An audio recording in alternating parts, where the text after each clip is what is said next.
بسم اللہ الرحمن الرحیم۔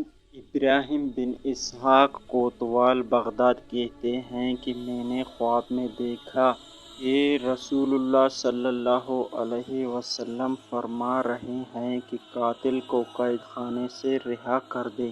بیدار ہونے پر میں نے دریافت کیا کہ قید خانہ میں کیا کوئی ملزم قتل کا ہے؟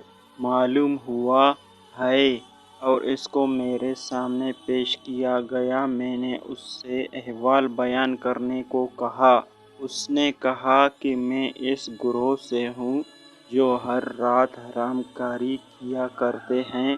ایک بڑھیا ہم نے مقرر کر رکھی تھی جو حیلے بہانے اور دھوکے سے عورتوں کو ہمارے پاس لے آتی تھی۔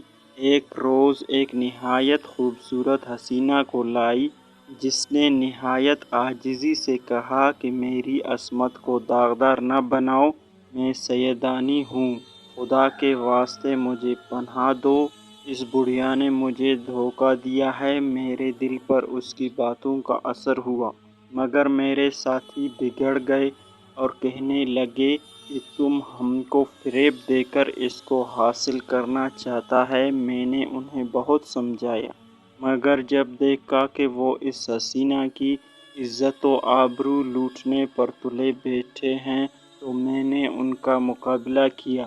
چھری میرے ہاتھ میں تھی اور میں زخمی ہو گیا، لیکن اس شیطان کو جو اس حسینہ کی عصمت دری پر ادھار کھائے بیٹھا تھا قتل کر ڈالا۔ میں نے حسینہ کو اشارہ کیا، وہ ہمیں لڑتا ہوا دیکھ کر چپ چاپ فرار ہو گئی۔